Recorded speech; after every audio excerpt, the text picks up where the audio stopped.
Hola, en esta ocasión te traigo un ejercicio relacionado con el tema de intercambiadores de calor y en esta ocasión vamos a resolver uno de los intercambiadores llamados de coraza y tubo. Bueno, el problema dice lo siguiente: un intercambiador de calor multipasos consta de dos pasos del lado de la coraza y cuatro pasos del lado del tubo, 2 a 4 si se menciona. Un aceite pasa a través de los tubos y se enfría de 135 grados Celsius a 52 grados Celsius. El agua de enfriamiento pasa a través de la coraza entrando a 13 grados Celsius y saliendo a 31 grados Celsius. Calcular la tasa de transferencia de calor utilizando los siguientes datos, y como datos me da lo siguiente. Me da los coeficientes H para el aceite, para el agua, para el lado del agua, sobre el lado del agua. Esto ahorita lo mencionamos. Es un coeficiente que tiene que ver con el llamado factor de incrustación. Número de pasos por tubo, 120. Longitud y diámetro externo de cada tubo. La longitud son 2 metros y el diámetro externo 2.54 centímetros respectivamente. Me da el espesor del tubo, que es 1.65 milímetros, y la media logarítmica de las temperaturas me da un factor de corrección de 0.98. En esta ocasión la resistencia de la pared del tubo es despreciado. Bien, para continuar, pues vamos a poner aquí el esquema en donde se da esto del 2 a 4, en donde tenemos dos pasos por la coraza y cuatro por los tubos. Este es el esquema o el arreglo de este flujo. Bien, entonces este sistema estará en flujo a contracorriente. Entonces el esquema o el perfil de temperaturas se ve de esta forma, en donde tenemos los θ1 y θ2, que son prácticamente la diferencia de temperaturas. Entonces, como datos tenemos lo siguiente: las temperaturas frías y las temperaturas calientes. La temperatura C hace referencia a la temperatura fría o cold, y la temperatura caliente o la temperatura con H, TH, que hace referencia a hot. Entonces tenemos aquí los coeficientes mencionados anteriormente para el agua, para el aceite, y este H que tiene que ver con el factor de incrustación, que ahorita lo vamos a mencionar.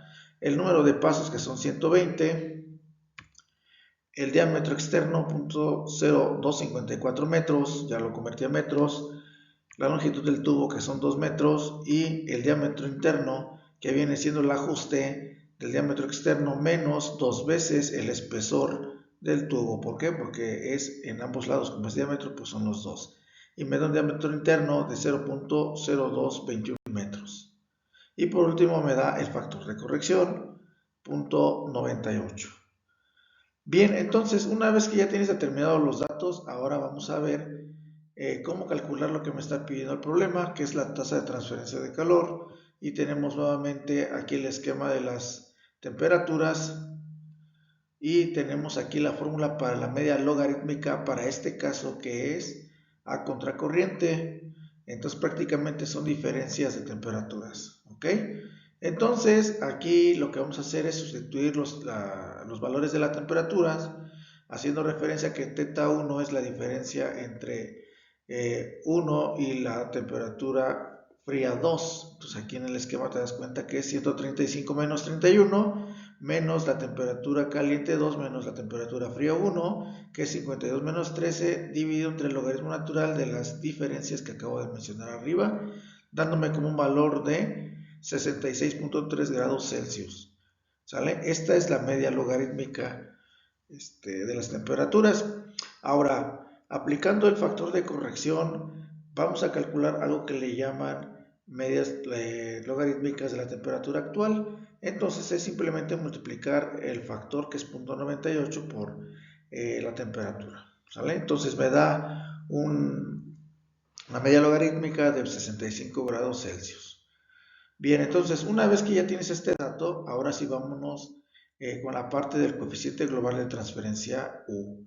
En este caso, pues estoy manejando una U externa, entonces tengo esta fórmula. Aquí, meramente en esta fórmula, recuerda que son las resistencias que se encuentran pues en el sistema, ¿verdad?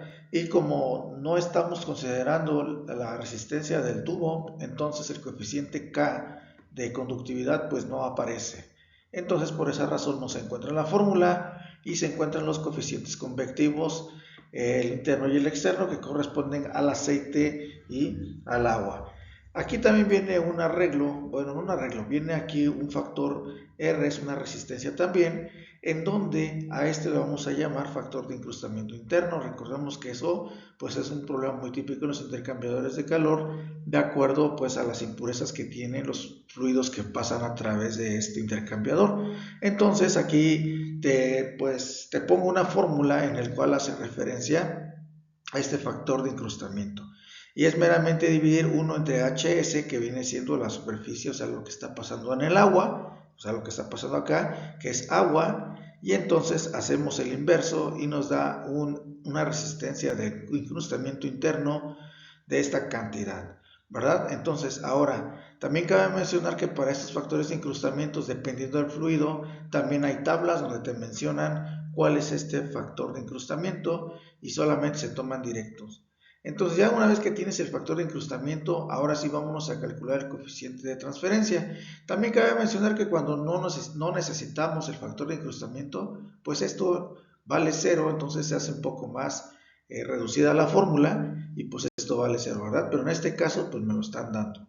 Bien, entonces lo que sigue es calcular el coeficiente global y pues ya sustituimos los valores que conocemos, ¿sí? Los que hemos calculado también, como en el caso aquí del incrustamiento, y esto me va a dar lo siguiente, me da un coeficiente global de transferencia de 175.4 watts por cada metro cuadrado grados Celsius. Bien, una vez que ya tengo el coeficiente global de transferencia, ahora sí vamos a ver cómo calcular Q. En este caso Q es igual al producto de estos tres factores, que es el coeficiente global, el área de esa transferencia donde se llevará a cabo, y aquí tienes las temperaturas o el delta o el teta de la media logarítmica actual, ya aplicando el factor de corrección. Bien, vamos a hacer un arreglo con la parte del área. Si esto pues ya lo tengo, los dos extremos, lo que está aquí en medio tiene que ver con el área. Recuerda que el área es pi por diámetro por largo o longitud, diámetro externo estamos hablando de él, y aquí vamos a hacer un factor más, que es el número de pasos por 4. ¿Por qué por 4? Porque son 4 tubos. Si la cantidad de tubos cambiaran, pues aquí esto va a cambiar obviamente. Igual también pueden cambiar los números de pasos. Entonces todo depende del diseño o de la capacidad que tenga este intercambiador de coraza y tubo, ¿sale? Entonces lo que sigue es colocar los valores que conozco, ¿verdad? Y ya haciendo los cálculos tengo un calor o una transferencia de calor de 873.369.99 watts, y eso dado en kilowatts son 873.369 kilowatts. Y esta es la transferencia de calor o la tasa de transferencia de calor que tiene este intercambiador de coraza y tubo. Muchas gracias por tu atención, nos vemos pronto.